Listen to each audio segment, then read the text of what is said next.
So welcome to New Possibilities for Performance. My name is Harold Offeh. I'm an artist and the co-curator of the exhibition Loop, which is currently on show at Eastside Projects. Before I begin, I'll just give an audio description of myself. I'm a middle-aged Black man with a beard, and I'm wearing a kind of orangey mustard cap. I'm wearing a black jacket with a badge with Sun Ra on this badge, and a white t-shirt, and I'm in a room with bookshelves and slowly dying plants. So thank you so much for joining us.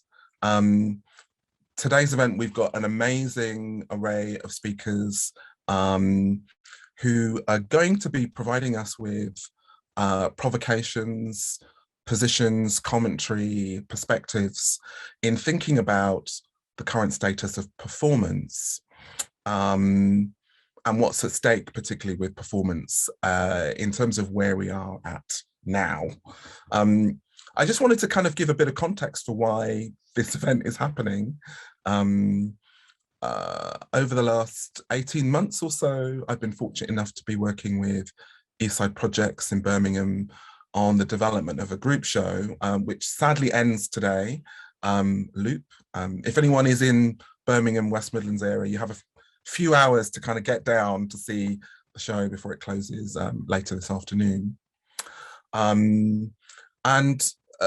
The exhibition that was co-curated in conjunction with Eastside Projects emerged from a conversation about thinking about how one might stage performance in the gallery and thinking about the conditions for encountering performance, strategies and approaches to making. And like many conversations that have happened in the arts community, this actually started before the pandemic. And as the various lockdowns and ongoing pandemic has lasted, those conversations have evolved to really think about how performance, and I mean performance in the expanded sense, how it would deal with the current conditions and constraints.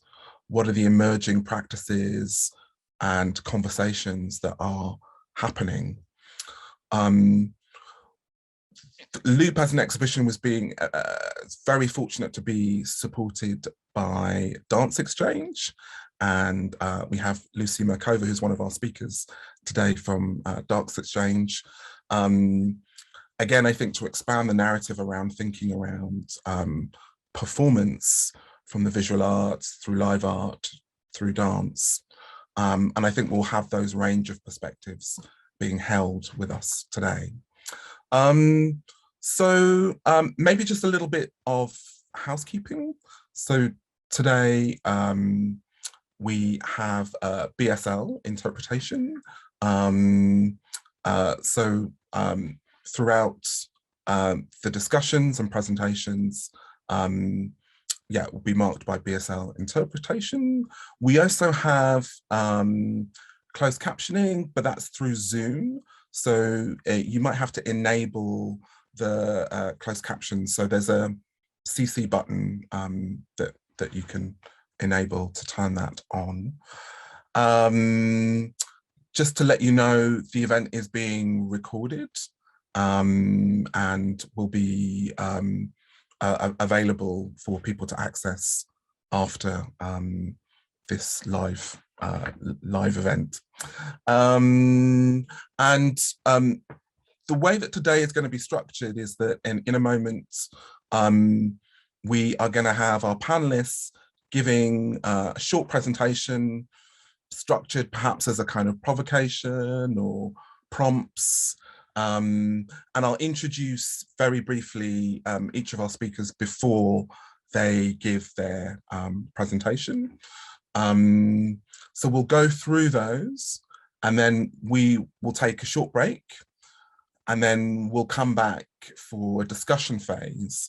So there'll be an opportunity, if you have questions, to use the Q&A function. So yeah, you may want to submit your questions as we're going, or save them for after we've had all the presentations.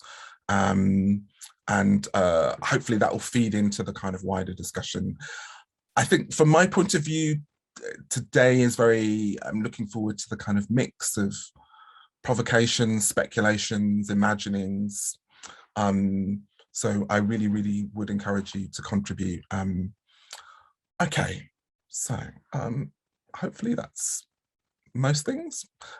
So maybe we can just get straight into stuff, and I'll introduce our first presenter, and they are Jamila Johnson-Small.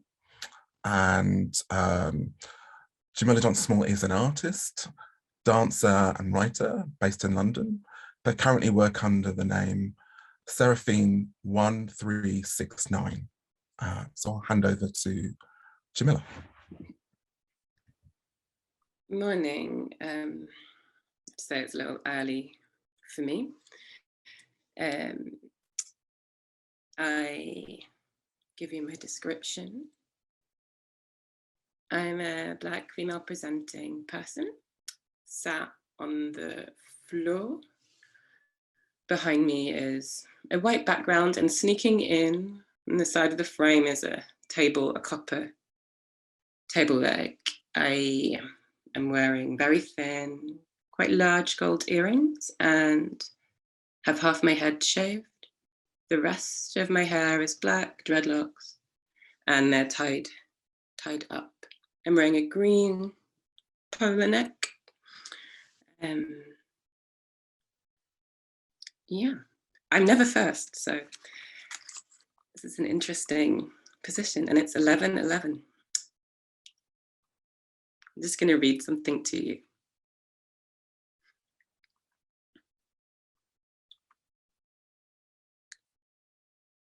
I guess I am asking if and how and when performance is relevant in its previous guise. Like, where and how does performance persist, you know? At stake in being close. Life forms between the cracks of this current flesh, my friend Phoebe said, I think. And I feel it, this rush to historicize this moment, this long moment. What I can say is, I don't know. I am in making or decomposing and looking at it, feeling it. What does it mean? Meaning forms between the cracks of this current flesh. Are we talking about what is risked when we come together in a room? And that we are risking our health in order to gather for this thing which is live performance? My breath hitting your skin, sweaty rooms, steamy windows. As ever, what are we seeking? What are you seeking? I am not ready to talk about this. I mistakenly said yes to this panel in a moment of lightness or confusion. I have nothing to say. I am reconfiguring. I am feeling or trying to feel amongst the noise. And these days, things feel particularly loud. The frequency of a certain kind of constant distress. I am not ready to talk about this, like I know anything. The apparatus more visible, perhaps. Tears at seeing the body of another move 2 meters away. We perform our feeling, which is release. I think about the women who come to wail at wakes and funerals. We need to get things out. And performing is a part of this. This can be a service, clearing, assistance with the clearing, something functional. It doesn't mean to make performance. The representation of another thing, a putting together of a sequence of events that unfold, that fall out and apart. Make. This doing can be the opposite of making. And I don't mean unmaking. I mean decomposing. And maybe I would ask, how does it resonate? Does it resonate differently, this performing? Like, I definitely want to talk about resonance because I am empty, and also I have form, I have shape, and the way that things shake inside me tell me this, make me know something is up. An invitation to spectacle, an invitation to the energetic expression of movement and feeling beyond the bounds of a body's length, extension, skin.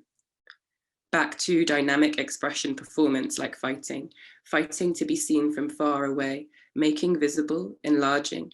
What is at stake is that I don't want to shout and only want to whisper. Is that there is a desperation and limited capacity.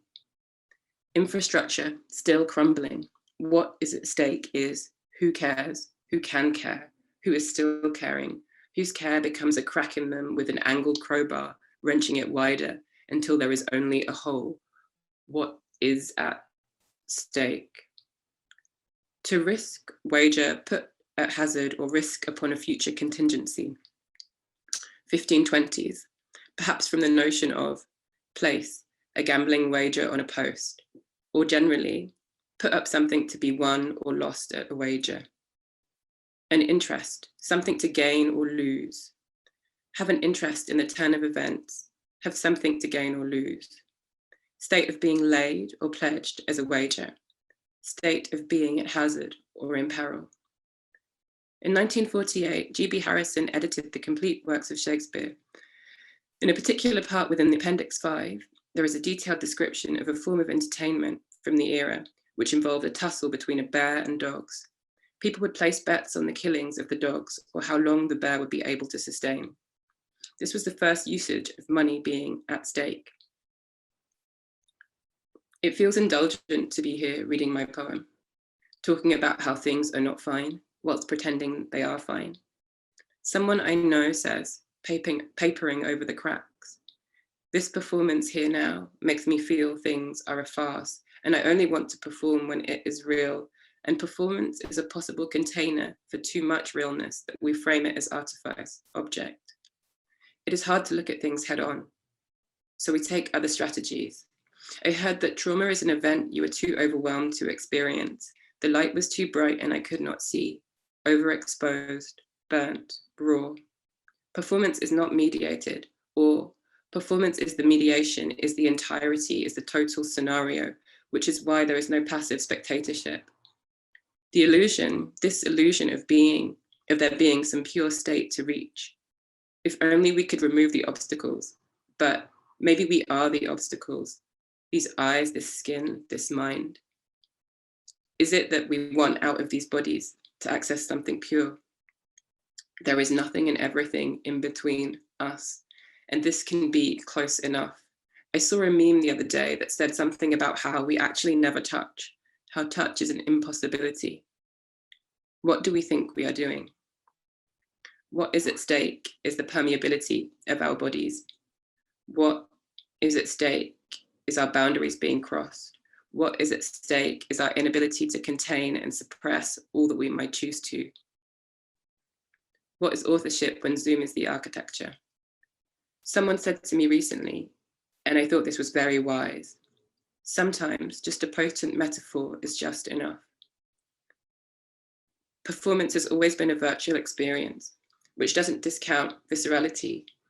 Forming images in the imaginary, things play out internally, feelings, memories, movement.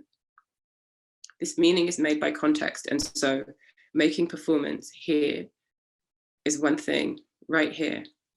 I'm worried about other things. I'm wanting to offer in other ways, also learning that I love the exchange of performance. Maybe I don't need it so much. Maybe I don't want to let so much in anymore.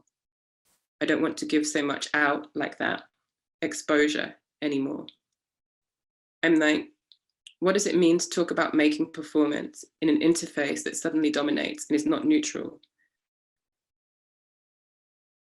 I think what I feel is urgent is the pseudo-neutrality of everything happening right now, the state of emergency, the suspension of things, the exposure of things, the ways that architectures form and destroy bodies. And art is not politics, and I am not a politician, and this is a poem, and what is at stake is the malleability of our bodies. What is at stake is our boundaries being crossed. What is at stake is our inability to contain and suppress all that we might choose to. Poetics of entanglement. What is at stake is the fantasy of containment, the fantasy of borders. We draw lines down even more firmly, felt tip pen tip snapping off. One potent metaphor sometimes is just enough to inspire movement. What is at stake could be that inspiration. Thank you.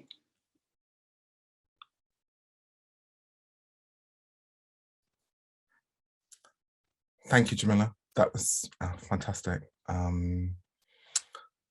Okay, we'll move on to our next presenter, Louise O'Kelly.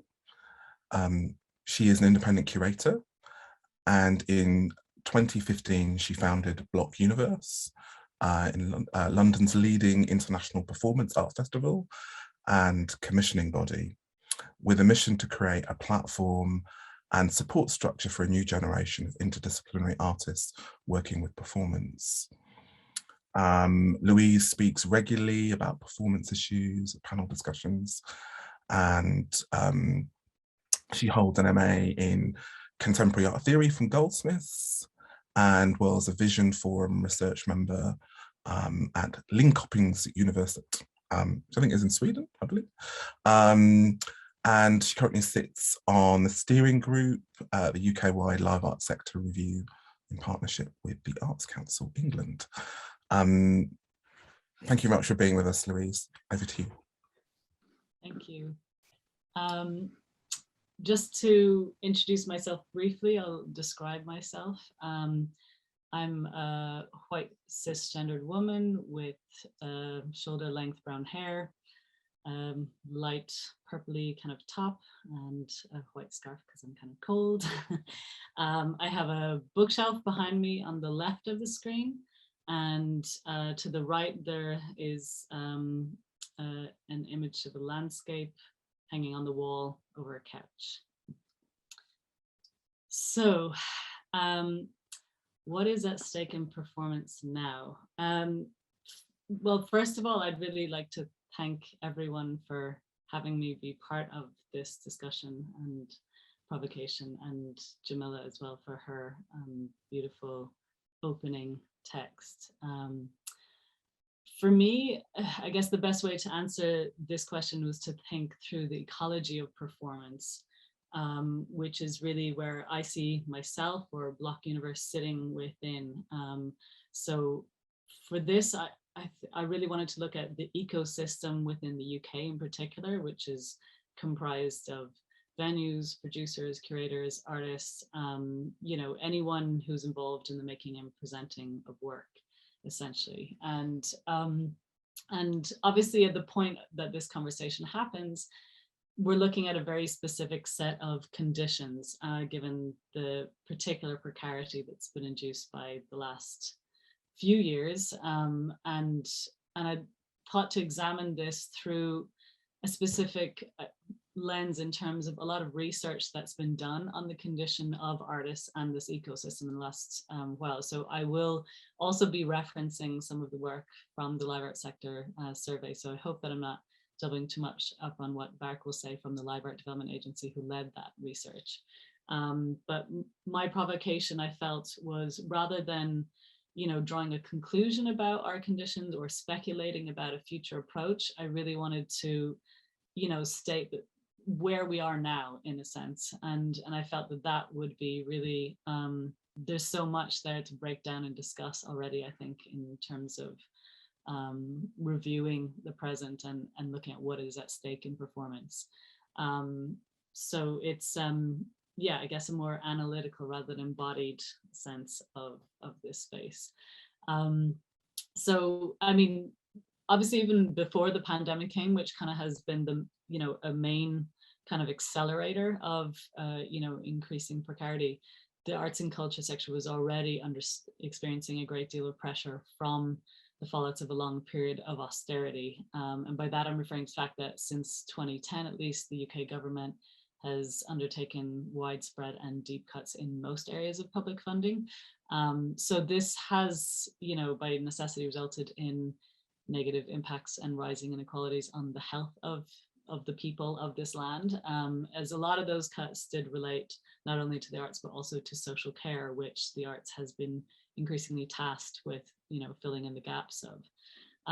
Obviously, since then, we've also had Brexit and the impacts of COVID-19, from the social distancing measures to lockdowns across the country that is obviously has been preventing people from gathering or presenting live work, and has really intensified, I guess, the multiple challenges facing the wider arts and culture sector, and obviously specifically live art and performance. So I'm going to quote some figures here, which are from the DAX Manifesto for Artists. I'm mentioning a few different things, which I'd be happy to share links to at the end of the conversation, because I feel that some people have done some fantastic research on this if you want to go investigate it in further depth yourself. So DAX Manifesto for Artists, they did a survey which really lays bare some of the structural issues faced by artists in the last 2 years in particular, and also proposes some potential ways forward. So some of those figures: 47% of artists were not eligible for any government support in this time frame. 40% experienced the cancellation or postponement of projects, which I guess is no surprise. But 20% of those were left out of pocket due to project expenses or lack of payment of fees. And artists working with performance in the live were grossly impacted, being the largest of any artist group, expecting over a 75% reduction in income, which is obviously quite dramatic. And also worth noting, there were different funds from the Arts Council emergency funding, but 5% of artists overall in the country received funds from Arts Council England in 2020, the time of the report. So I suppose, as many people will know on an informal level, the live art and performance field is largely sustained through freelance workers, people working multiple jobs or, subsidizing their practices. Grassroots initiatives and artist-led initiatives are really form an important role in the development of artists' careers. However, these often do rely on unpaid or underpaid labor, informal sharing networks, mentoring, to create and deliver activities. So this reflects labor trends within the arts and culture sector more broadly, which tend to be subsidized through free labor. But this is kind of coupled with something that the live art sector survey highlighted, was the fact that the live art or the performance sector is also one of the most diverse, more so than a mainstream arts or culture sector in terms of class, ability, and race. So although, this indicated that artists and organizations are extremely resilient, they are also incredibly underfunded, and the research indicated a tendency to overpromise on delivery to demonstrate value to funders to gain funding, and then needing to overwork to actually meet those demands. So a lot of self-subsidy through unpaid, underpaid labor, also negative impacts on the health and well-being of those people involved, and of course affects the long-term sustainability of individuals and organizations to continue to do that. So, we have all of these different elements that are coupled with the rising cost of living in the UK, particularly, within a city like London, which results in a draining of talent and obviously an inability or capacity, for further risk taking. So, so for instance, I guess this is another report from TBR, it's called, which you can find on Arts Council England's website on artist livelihoods, it's called. And it notes that factors such as finances, geography, and class pose barriers to artists engaging with creative and professional development opportunities, which are obviously really important for sustaining artist careers. So opportunities to present work across sectors, with many working with spaces that include live work as only one part of their program, such as a museum, are somewhat dependent on committed staff members to maintain that engagement. So I think artists or organizations like Block Universe, we really see that as well, that you might have one person who's really committed to that type of work, but when they leave, there isn't the same enthusiasm or willing to engage with that type of work necessarily. So festivals like Block Universe, there are a number of them throughout the UK, offer vital opportunities to obviously present work, for artists to see work by others, opportunities to engage in dialogue, in conversation, and informal networking opportunities that sustain artist careers. So I guess this ability to be site responsive, also enables them to host different types of work rather than being tied to one specific venue type. But of course, the festival model also does not offer year-round engagement. So having that consistency of opportunities to present work across a year is something that is perhaps still needs further development in the UK. So also, all of these kind of, I guess, challenges, in terms of sustaining your practice as an artist, means that career progression can be non-linear, or can obviously incorporate a serious amount of financial instability, which often influences artists as they age as well. Apparently, according to Live Art Sector Survey, this can also influence their decision to leave the sector because they simply can't afford to continue. However, ironically, the more established an artist is, the more invitations they receive, including invitations to present internationally. So it's a bit of a catch-22. And this is where, residencies, for example, are really important for, subsidizing the cost of making, or creating access to rehearsal space, which can often be quite unaffordable, particularly within an urban centre like London. And at this point, I would also like to highlight London Performance Studios, who launched last year and have been offering free studio bursaries to develop work, which I think is such a valuable initiative, and encourage anyone to check that out. So this is all, I guess, on the ground in reality stuff. We also have the promise and potential of technology, and that has obviously rapidly evolved within the past year, and people's ability to engage with and perform in that space has accelerated. But I think there's also, as Jamila noted, kind of when the architecture is Zoom, or it's meta, like literally in terms of Facebook, Instagram, or even WhatsApp in terms of direct engagement, there is also, I guess, this question of, well, not only authorship, as Jamila mentioned, but also how that imagery is being appropriated within these structures, and how that can minimize difference rather than celebrate it necessarily through an algorithm. But before I finish on kind of, I suppose, like the doom and gloom in many ways that I've highlighted of the many challenges that face the sector, part of this provocation would be for us to ask everyone part of this conversation and our audience to think about, how is it then we can sustain ourselves to continually face these challenges and maintain what I believe is a really fundamental building block of our culture, and where I think, some of the most exciting progressive forward-thinking work is being made by artists. So, I think there is that question of, how do we maintain the fight? How do we continue to create a space that is caring and values this work, and can appropriately resource and support it as well.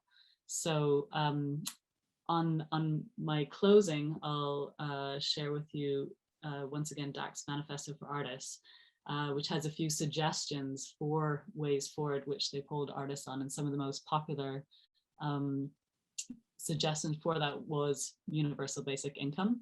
a community tax for major social media and internet platforms for the benefit of artists who are creating work there, the leasing of vacant commercial spaces to artists rent-free for 3 years, and also making art education mandatory in secondary schools up to 16 years, which I think would have really interesting long-term influence. And the final point was about reintroducing the enterprise allowance scheme. So this was actually a scheme set up by Margaret Thatcher's Conservative government in the 80s. I think it was launched in 1981, which guaranteed people an income of £40 per week to unemployed people who set up their own business. So this is kind of the equivalent of £161 a day, but the cost of living obviously was dramatically different at the time. So I think this was possible to live with that subsidy, I guess.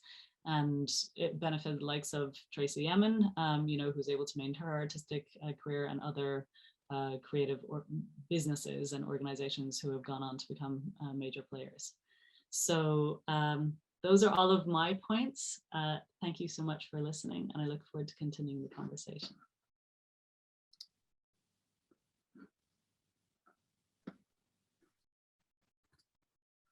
Thank you, Louise. It's great. Thank you. Again, really great to get that perspective. So we'll carry on. And our next presenter is Jo Moran. And Jo is a British-Irish artist and choreographer living in London with a wide-ranging practice incorporating performance, critical writing, drawing, curation, as well as advocacy projects. His work centers the body and embodied presence as a site of complex subjectivities and political unrest, with queering frequently deployed as its principal critical strategy. And his work is informed by a background in improvisation and experimentation, and a fascination with the problems and opportunities of formal choreographic composition and notions of expanded choreography. He's had many commissions and performances and exhibitions, but Jo is also artistic director of the Dance Art Foundation, through which his performance, organizing and curatorial work is produced. And this work includes, again, organizing advocacy that centers independent artists and collective action for systemic change. Jo, over to you. Thanks, Harold, and thanks everyone who's presented. So I'll describe myself. I'm a white cisgendered man in my 40s. I'm wearing a bright blue wool shirt. I have short brown hair and a beard. And I am in a room with a kind of light cream background, and there's a big old wooden chest of drawers behind me. So for my offer, I have put together a short video with a text and some images and some words. So I will hand over to the team to press play on that. I am going to share my screen now to show the video.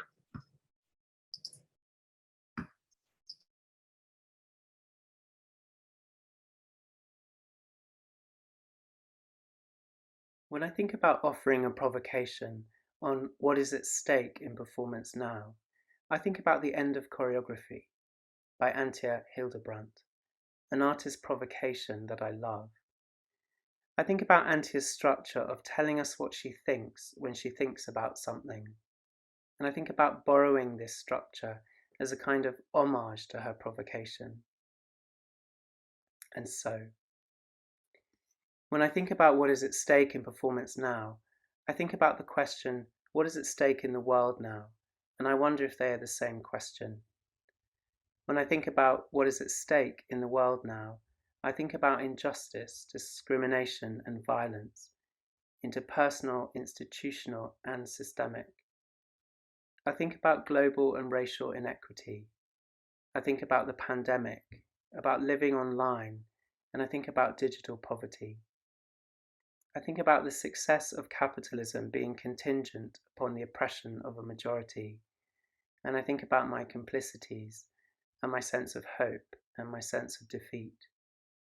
I think about the many ways in which I am afforded many privileges and the far fewer ways in which I am othered or experience discrimination. When I think about what is at stake in the world now, I think about the potential of change, of doing things differently, and other ways of being together and organising and relating, and how artistic practice has the potential to model cooperation, solidarity and care. I also think about denial and the many artistic practices that are coercive and abusive and exploitative. When I think about what is at stake in the world now, I think about the relentless exhaustion of being online, fundraising for tablets and data and computers. I think about fog and loss, and the deep desire to not spend one more single second on Zoom. When I think about what is at stake in the world now, I think how talking about what is at stake in the world is often called political, and I think about whether art or performance can be called political in the sense of affecting real-life material changes in the world. I think about the white choreographers I was taught about and how they spoke about dance as political. About dance being political not because of its subject matter, but because of how dances are made and what they show about people relating to each other, about working conditions and power that are present in modes of production and in the work. Or is dance as political not because of how or what or why I dance, but because I dance? Dancing as futile and therefore resistance in its refusal of the neoliberal injunction to be productive or to produce. And then I think about intersecting privileges and experiences of othering that informs one's different notion of the political and ensure different proximities to power or political power. When I think about how dance or how performance can be political, I think about artists who do not feel art can make any material change in the world, but do believe their work can have direct impact on the institutions and organisations with whom they work, to rethink working conditions, power structures, historical narratives, accountability. I also think about my friend Florence and her friend Jonathan, and how, as she recounts it, art categorically saved Jonathan's life. And I think about growing up queer in a working class Irish Catholic family and a deeply homophobic culture, and how seeing performances of Rambert Dance Company certainly didn't change my life, but how drama classes at school, being part of Devon Youth Theatre and then National Youth Theatre, and being the second person in my family to go to university and then discovering dancing certainly did. I think about art transforming lives and how arts participation changed my life, glimpsing the possibility of different realities that lifted the weight of such a dreadful sense of wrongness. I think about the erasure of my working class background and my complicity in that. I think about going to Bristol University and ending up sounding a bit posh, and my dad feeling he couldn't really know us because we were English, and my mum saying that to the English they would always be Irish, and to the Irish they were now English. When I think about erasure, I think about the incredible works I have seen in which performers have actually achieved being seen only in the way that they choose. And I think about the refusal of erasure and self-definition. And I wonder if they are key things that are at stake in performance now. When I think about what is at stake in performance now, I think about Adam Elliott Cooper saying that artists, musicians, cultural creators are the ones articulating the crucial connections between the rebellions that are spontaneous, that young people are engaged with on the ground, and the political visions for a different kind of future. I think about different kinds of performance doing different kinds of things, and I wonder if it has to be big to have impact. When I think about what is at stake in performance now, I also think about the systemic and how things could be different. I think about more equitable distribution of resources, and if dance were disabused from its fantasy that it is not complicit in systemic discrimination, racism and sexism, and took action. I think about the unrelenting infantilization of artists and the potential of more people having recourse to being heard. And when I think about what is at stake in performance now, I think about practice and I think about work. I think about practice as a means of navigating the world, of thinking, of relating, of doing. And I think about works that work with its context and the implications of its mode of production. I think about the different things that works can do, or the different things that works can say, or how works operate in the context in which they appear. I think about the vitality of work that embodies personal risk, and about work that ignores or evades. I think about how does one define what is good in performance now?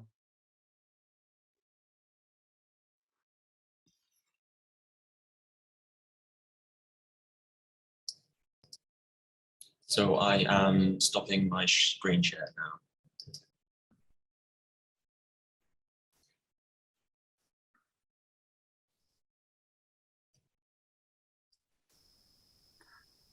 Thanks, Harold. I'll pass back to you. Brilliant. Thank you so much, Joe. Again, much food for thought. Thank you. So our next presenter is Lucie Mirkova, and Lucie is head of artistic programs at DanceXchange. She has over 20 years of experience working in dance in a variety of roles, including as a performer, teacher, choreographer, producer, manager, programmer, and curator. She joined the DanceXchange team in 2013 after finishing a master's in arts policy and management at Birkbeck College. And in 2006, she gained an MA in choreography from the Academy of Performing Arts in Prague.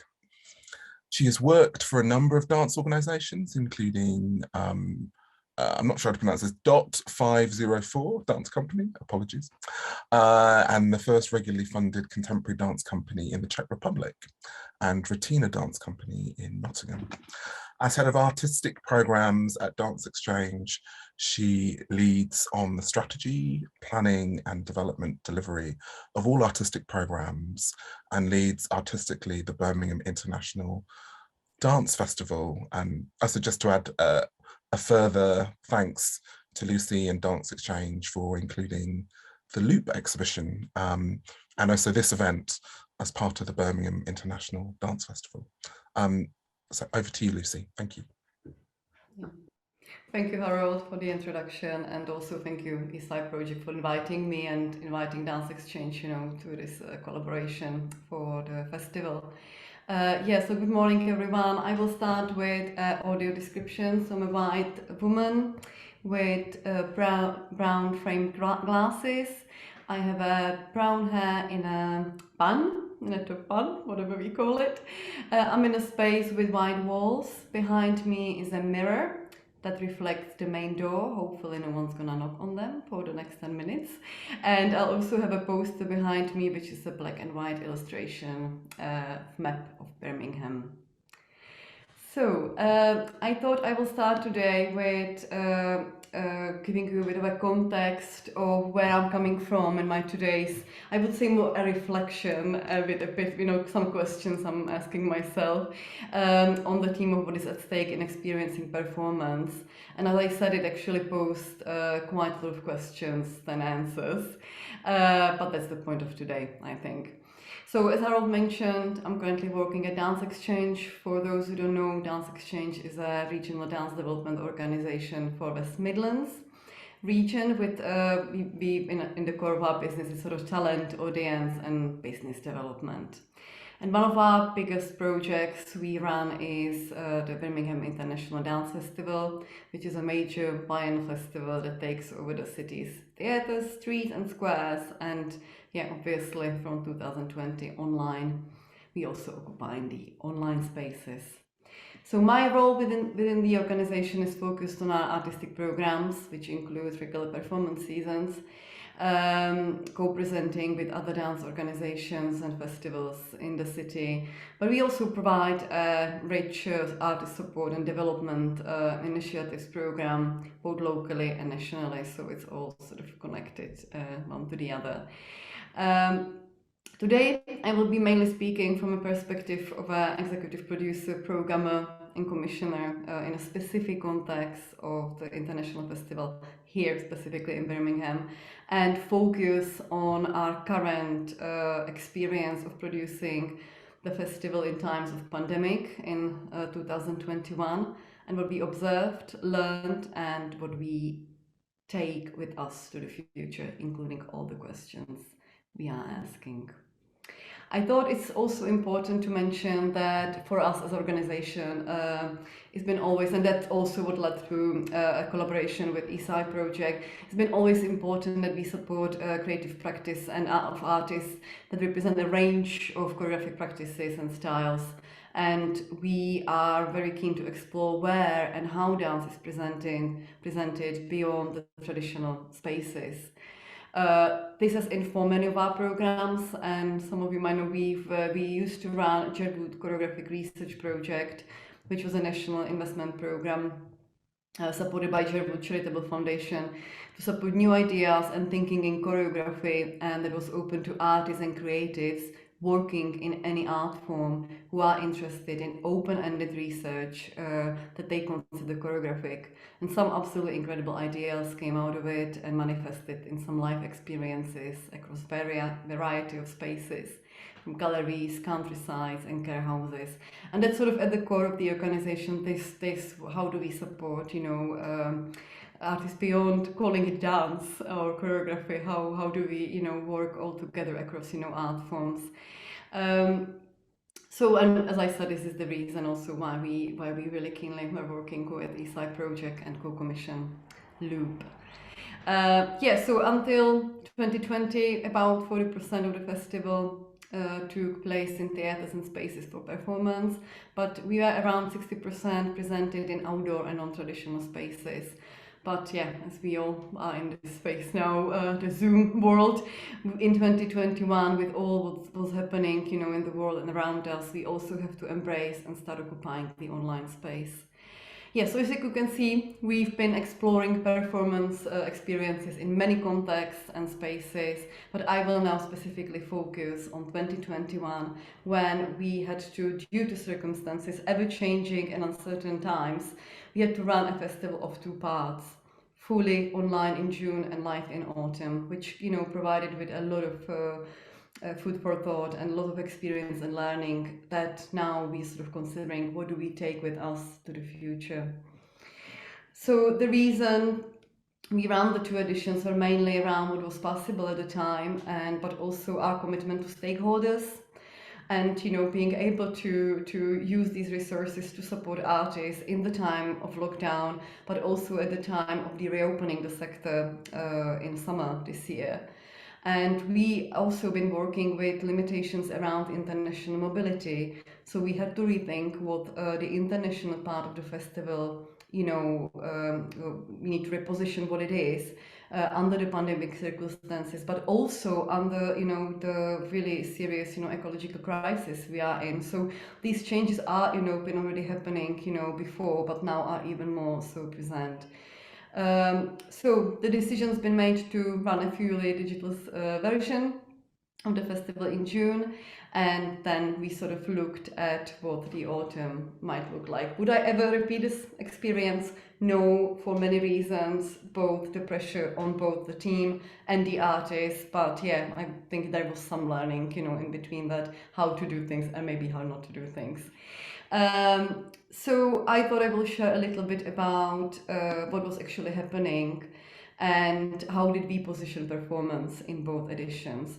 So the strategy for the online space was mainly about exploration and experimentation with different ways of presenting online content. And we took the artists, you know, alongside, you know, with us. We posed the questions to artists who were originally programmed for the 22 festival that we had to cancel, how they would like to, you know, see their work to be presented. Are they interested in actually looking at how their work can be presented in the online space? And there were, you know, different ideas and different opinions about it, and we do totally respect it, you know, to what the artists wanted to do or didn't want to do. So we sort of were supporting alongside the way, you know, the artists in the way how they would like to present their content, and we had in conversations with those who were not, you know, interested in presenting online, how we can then sort of move it to the live version. We mainly work around, our digital work was mainly about focusing on screen dance as a genre, so as digital as an artwork. And we did a couple of live streaming of events, durational pieces, but also short pieces. We did commission a dance film. We worked with artists who really wanted to see their originally live work. How is it presented live in an online live framework? So we did sort of take, you know, we were all on the journey together through learning, you know, experimenting what online can mean for us. And alongside that, we organized conferences and showcasing events with quite a big attendance of international delegates and speakers. So yeah, a lot of exploring and experimentation. And then we moved to autumn with our live festival. And our main goal was to engage audiences in diverse program of performances to experience something new, inspiring after such a long, bleak period of time. We didn't know what it's going to look like, so we were quite curious to see how that's going to be, you know, been manifesting both for the performers and the audience. And yeah, I have to say it was an incredible feeling to finally see the live performance and the reaction of the audiences across the festival sites beyond our expectations, including the opening night at Eastside project of Loop. So something we've missed for such a long period of time. So there was a bit of optimism that sort of, you know, was felt across the board. And in my opinion, and it's a personal opinion, this is something unique. The online space is not able to provide the real interaction between performers and audiences. So when I was asked to contribute today to this panel discussion with the questions of what is at stake in experiencing performance, a whole load of questions arise actually. And I started considering my current experience working in both contexts, the live and the online, that might have had an effect on the quality and impact of the experience in those two contexts. So the questions I'm asking now, who is experiencing? The performer, the audience member? What is the quality of the experience in those contexts we are considering at the moment? And I was really become interested in both contexts, what happens in between the two, in the exchange.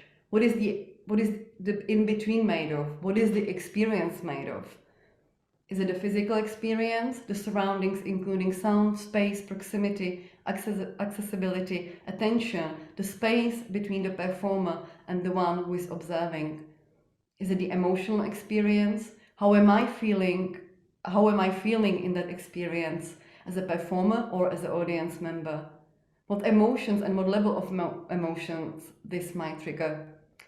Is it an intellectual experience? What am I learning here? Is it transformational? What is the reference point between the performer and the observer in these two contexts of online and live? Who with I'm experiencing this and what impact it has on my experience? Am I alone in my living room or am I surrounded by a community? And many, many other questions, you know, have arisen, which I think will probably, the attempt to answer them would be probably for PhD research. However, I'm sure the answers are complex and will differ when considering the experience of the online and live content. So to conclude, I will just quickly share what this all means for DanceXchange and what the festival is exploring to take further. We will continue delivering rich live content in its many manifestations and support artists in creating in their creative practice. Under different circumstances, we would like to look at, you know, how do we work with artists more closely as to support them with the bespoke programs as to what their needs are. What is our care in that context? You know, how do we support the artist? And I think the appetite is here for life in the audiences and the artists, at least from my experience currently, maybe even more than before. It seems to me artists who were open to experimenting with the online space are more returning to the live spaces again, but they are keeping some of the elements of the digital in their practice or ways of engagement. However, I also need to mention that some of the experience of the digital we will be taking forward and in terms of what works best in our context, because it provides a unique value in terms of who can experience performance. How do we provide for people who cannot access live? But what also the digital space does is connectivity. And just to support you with a number, about 34% of our festival viewers were international from different countries. And in our showcasing event, we had around 300 candidates from 23 countries, really equally divided between artists and the sort of promoters and programmers. So there was something about parity that online space provided in that particular context. And however, we need to consider the digital poverty. And we will continue supporting also artists in creating digital artworks, if that's their practice and something they want to explore. And we will add that trend as part of our festival for the future. And yes, I'm now sort of more afraid it's still here. It's not the end of the pandemic. We are still here. As Louise so laid down all the issues we are facing. It is not an ideal situation, and I would like to see how do we all work together more closely in more equitable ways, similar to Joe, was laying down, and where do we take it from now? And yeah, what we're gonna do and how we can be more supportive, in that process as an organization and as a festival. But yeah, the situation can turn around really quickly, but I think we are now slightly more equipped, and we really need to think about who do we work with and how do we work with them. So yeah, that's more the reflection of today. Thank you very much.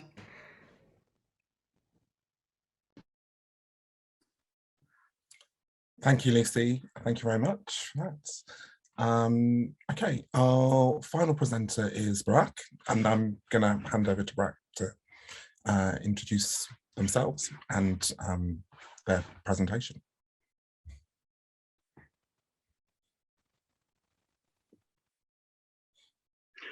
All right.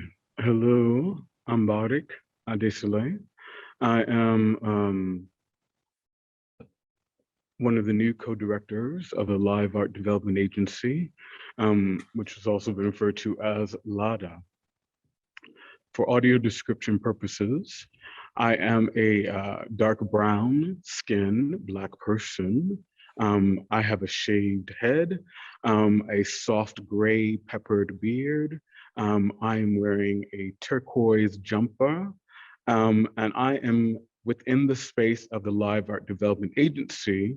Behind me in this space is a shelf, a series of shelves with books, and actually on the other side is a piece of Kuba, K-U-B-A, cloth that I actually have brought into this space, which is indigenous to a part of Africa. And one of the things that I have held very closely and carried with me from where I have been before.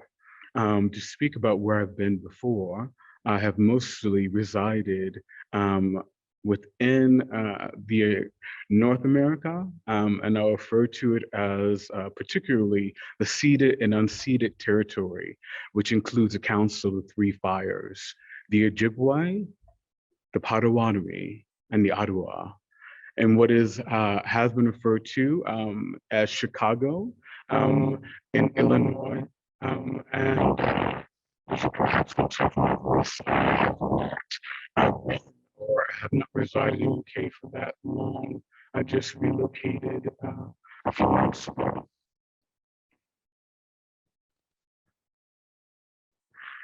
We've been offered I'm so sorry, I'm struggling with audio.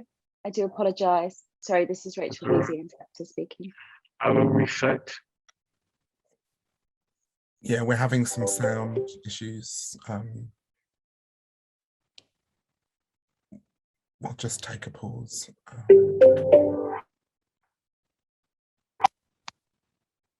I just reset it. How about now?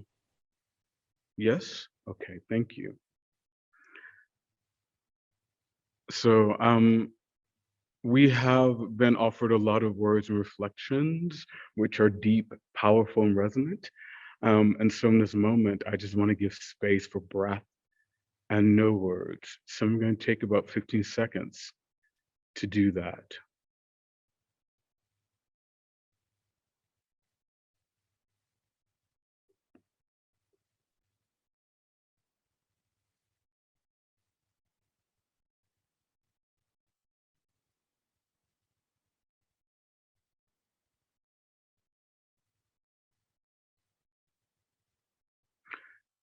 To give space for processing, which I, as a multiply disabled and neurodiverse individual, oftentimes I'm always thinking about processing and space. To share about my practice, which has been now close to 30 years, offering a few words, well, I say few, but to share that my contemporary practice is a contemplative practice, is a restorative practice, is a practice of presence. Engaging the performativity, disrupting the symbology that occurs within performance, and in particular, been addressing accessibility. I was going to offer an intervention or share an intervention that I did when I actually came to Eastside Projects into the gallery. Currently, that is still going in the process. We'll be sharing that perhaps, not now, but perhaps future, we can offer it in relationship to the symposium. One of the things that is very particular to myself, and particularly thinking about myself within the choreographic practice, and that is about the performance of space. And that myself, along with others, have oftentimes charged the space, shaping the performance of the space in of itself. When I speak of space, I'm referring to physical space, but also the virtual space that we are now, all of us more so, are inhabiting. I also want to share that I want to resist the continual framing that performance live is the thing, because there are those who have lived experience who do not show up to live performances, not because they don't desire to, but because it's inaccessible at some level. Their bodies are not welcome at some point, or this is a way they need to move, this is a way they need to operate in order to tend to their own self-care or a way of being. So I want to, in this moment, in thinking about what's at stake and what the possibilities are for performance in the future, recognizing, acknowledging that there are many bodies that have not felt welcome, have not witnessed performance because it's not been accessible, have not engaged in creating, shaping, producing, supporting, or attending to or curating work because it's not accessible for them at some level economically. And in particular, I want to speak through the framework of disability justice, of talking about neurodivergent or neurodiverse, disabled, politically crip, chronically ill, spoony, deaf, both lowercase d and uppercase D deaf folk, and those along the continuum who do not and have not and may not, even in the future, engage in the quote unquote being present for performance. I also want to acknowledge, as others have spoken about, the labor of performance and the expectations of what it means to attend a performance, attend a space in of itself. To think about those who witness and attend the space, what does it mean for them to even move towards the space where they might witness a performance? If it's consistently inaccessible, they're not able to move, get into the space. They're not able to engage with interpretation. The space sonically is too loud, it's too bright, it's not sensory friendly. So I become mindful of those who attend and witness, if they can and have. What happens? What do they have to compromise when they try to attend a space? And then there are those who are interpreting and facilitating a space that may always be built for them, a space where they might not feel reflected, a space where they may not feel welcome, yet they have to still be present because they may get paid, maybe not paid enough, but enough for them to try and say yes, even though their needs are not met. And then when I think about the expectations of labor performance for those who support, those who are interpreting, those who are presenting their work, those who care as curators, those who support those who are interpreting, caring, producing the work, right? Those folks that you may not see on stage, but have made space, have cared for, have supported, have offered food so that those folks can show up and perform and offer their labor. I want to acknowledge those folk, carers, support workers as well within this framing.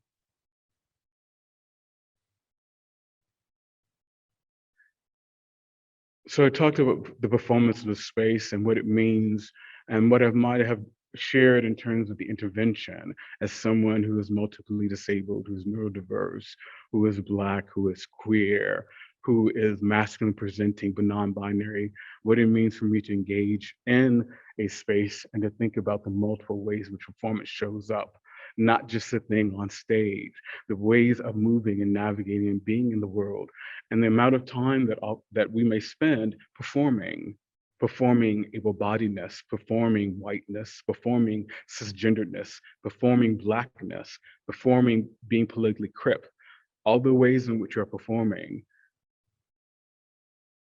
So back to a space which I love, a space which I think about inhabiting and wanting to and desiring to. I offer this statement, which I had started to craft, now has been close to 5 years, about the question of access, because I feel like I need to offer it in this moment. And so it begins. I have in the past offered my labor and engaged in the struggle, the performance of engaging with inaccessible spaces, the ascents, the descents, to make apparent the reality of navigating spaces not built for certain bodies, the ableist configurations, the exclusion of certain bodies, of certain voices. And the desire to attend to aliveness of engaging and being a part of a performance, of attending in the liveness of a space.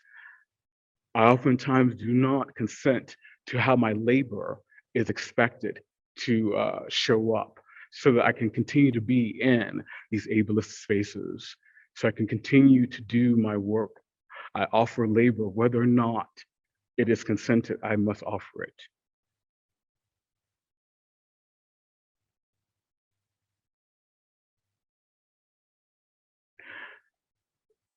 So I think about modes of access and accessibility, again, centered through disability justice, moving away from and transforming the medico, which is dehumanizing, the logistico, which is often standardizing, the charitable, which is often infantilizing, and the transactional, which is often capitalizing, towards the affirmative, towards attending to nuances, complexities of oneself, making space for the wholeness, making space for the wholeness of oneself to be fully present, whether they are caring, interpreting, witnessing a performance.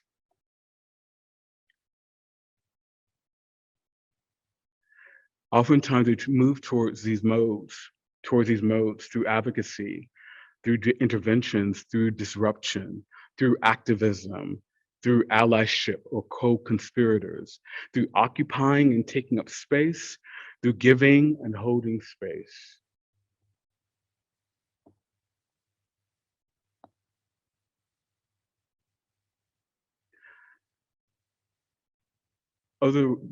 These are just other statements I offer, not to try to give the fullness of them, but perhaps framed within their own poetic sensibility. I oftentimes feel our bodies are not trusted to be in the space, to be in a space where we might be witnessing, interpreting, or caring for a space to perform. Our bodies are oftentimes not trusted to be in a space without being constantly regulated, policed. Our bodies desire ways of communicating, are subjected to filtered, inaccurate means of transmission, disaffirming our linguistic, our kinesthetic intelligence. Our body's presence, when not perceived as gentle or conforming, are judged transgressive. Our bodies, when seeking to explore complexity, our own, others' complexity, intersectionality, ours, other ways of being, living within the pluralities of their identities. Oftentimes, when seeking to explore this, it becomes divided. We become diffused, we become reduced to one dimension, one aspect of ourselves. And so I find myself, again, offering this question and the statement around, and I must ask consistently, is it accessible? Because we want to be present for the fellow artists, the community, the folk, to see great work, to make great work, to be social, experience process, the beauty and challenges of creating and collaborating. The invitations are offer, but can we get up the stairs? We have to let you know that we are coming? Wonder if I need to bring crutches or if I can actually wheel because there may not be a ramp. The ramp may not be wide enough for me, or I can't get up the ramp, or have to negotiate moving through the small doors with the wheels to ultimately occupying too much space that wasn't expected for me to be present with, to be accommodated, have to call someone in order to go around the back through the alley to the quote unquote accessible entrance. And when we make it through that maze, possibly negotiate more stairs if there's no elevator or lift, be placed in the back because the chairs are set up in a particular way, be asked to experience the performance work or the conversation through the backs of people, not be able to be seated with a companion, a friend, have to compromise our communities of incredibly disabled folk, deaf and disabled folk, because I may have access, but they may not because there's no interpreter, because it may be too loud, because there may be no space for them. I am disabled among other identifiers that have meaning to myself and the communities I interact with and love. And when I ask the question, it's not just about myself, nor can it be anymore, but about the expanse, the invitation, the welcoming of anyone, of multiple bodies, of multiple people, of multiple communities, anyone desiring present for the experience of engaging with art and each other. Communal spaces are created and we are invited. We ask the question, is it accessible? And we get.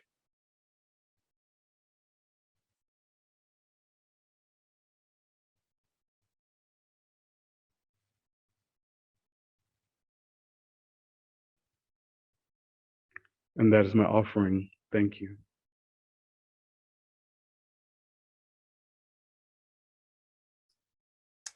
Thank you so much. Those are our presentations. An amazing, diverse range of perspectives and positions. I'm aware we've been going for over an hour now, so what I think we're going to do is have a break and reconvene, I think let's say at 12:30, so it gives people enough time to have a comfort break or a cup of tea and regroup. There is an opportunity for people to submit questions or comments in the Q&A. So feel free to kind of use that. But we will reconvene at 12:30. Thank you.